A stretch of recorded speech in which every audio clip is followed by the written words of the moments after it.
ప్రభువునందు ప్రియులరా, బాగున్నారా? ప్రభు అయిన యేసుక్రీస్తు నామంలో మీకు వందనములు, శుభములు తెలియజేస్తూ ఉన్నాను. ప్రతిదినము మీ కొరకు ప్రార్థిస్తున్నాను. మీరును మా కొరకు, మా పరిచర్యల కొరకు తప్పక ప్రార్థన చేయగలరు. దేవుడు మిమ్మును, మీ కుటుంబములను దీవించి ఆశీర్వదించునుగాక. ప్రియ సోదరి సోదరులారా, ఈరోజు మన పాఠము పేతురు మొదటి పత్రిక 4వ అధ్యాయం.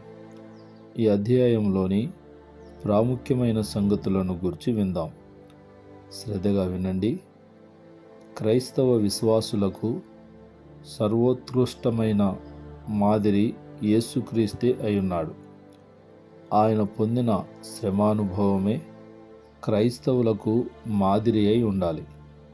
క్రీస్తు శరీర విషయమునందు శ్రమపడెను గనక మీరును అట్టి మనస్సును ఆయుధంగా ధరించుకునమని హెచ్చరించుచున్నాడు. కనుక ఇక మీదట మనకు పాపములతో సంబంధం ఉండరాదు. మనుజాశలను అనుసరించి జీవించరాదు. దేవుని ఇష్టానుసారంగానే జీవించాలి. అనగా క్రైస్తవ విశ్వాస జీవితమునకు పోకిరి చేష్టలు, దురాశలు, మద్యపానము, అల్లరితో కూడిన ఆటపాటలు, త్రాగుబోతుల విందులు, చేయదగని విగ్రహ పూజలు మొదలైన వాటితో సంబంధము తెంచుకోవాలి. అట్టి నీచ కార్యములను విసర్జించాలి. అవన్నీ అన్యజనులుగా ఉన్న కాలంలో సరిపోయినవి. అది గతించిపోయిన కాలం. ఇప్పుడు నూతన కాలంలో నూతన జీవమును కొనసాగించు వారికి పాత ప్రాచీన స్వభావముతో సంబంధం ఉండరాదని పేతురు హెచ్చరించుచున్నాడు. అట్టి పాపపు జీవితంలో మీరు పాలు పొందనందులకు వారు మిమ్మును దూషించుచున్నారు. అయినను సజీవులకును మృతులకును తీర్పు తీర్చు దేవునికి వారు ఉత్తరవాదులై ఉన్నారు. తప్పక లెక్క అప్పగించవలసి ఉంది. అయితే ప్రియులారా, మృతులు జీవించుట కొరకు సువార్త ప్రకటించబడింది.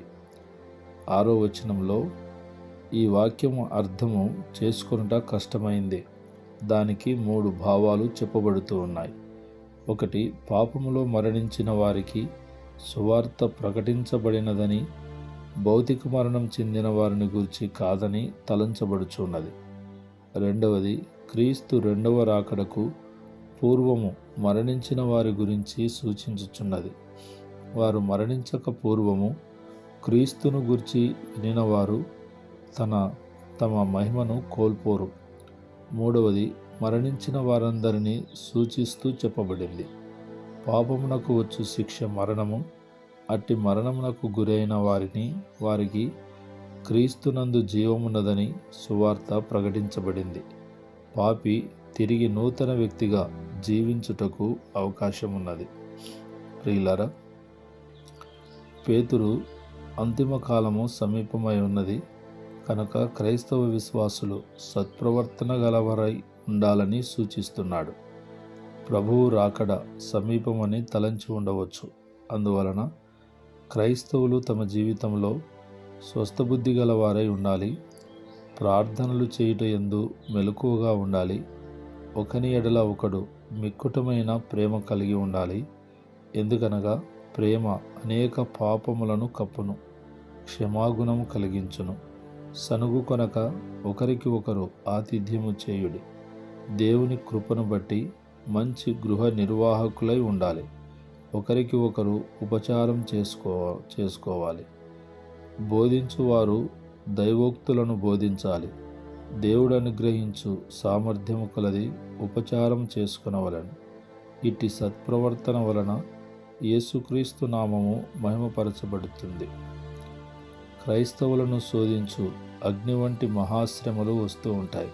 శ్రమలను అగ్నితో పోల్చడము శుద్ధీకరణకు, పరిశుద్ధీకరణకు సూచనగా భావించాలి.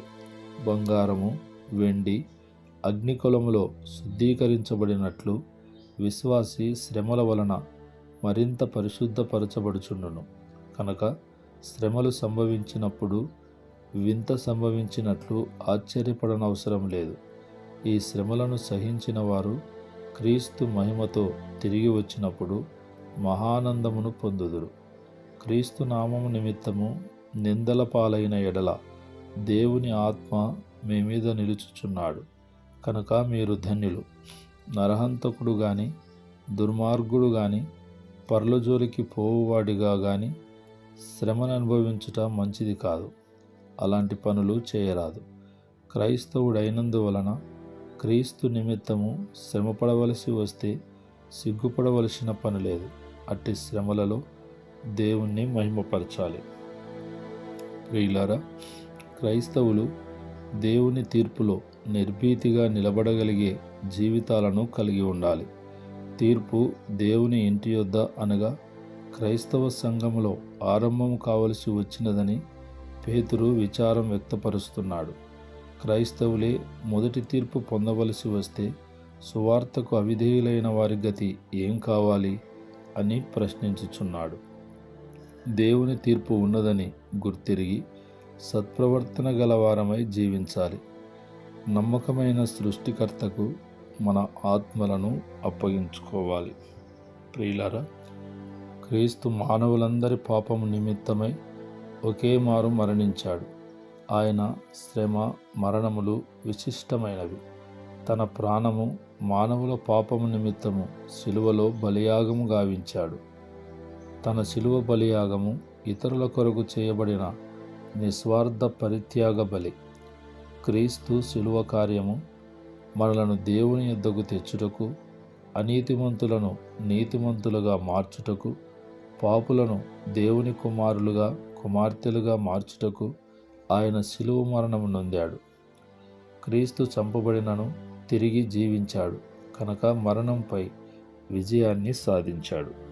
ప్రియ సోదరులారా, మరికొన్ని సంగతులు రేపటి పాఠంలో విందాం. ప్రార్థన. జీవము గల దేవా, పరిశుద్ధుడా, మీకు స్తోత్రములు. ఈ మాటలు వింటున్న మా ప్రియ బిడ్డలను, వారి కుటుంబములను దీవించి ఆశీర్వదించమని ప్రార్థిస్తున్నాను. చెప్పుకోలేని సమస్యలతో, బలహీనతలతో బాధపడుచున్న బిడ్డలకు విడుదల దయచేయండి.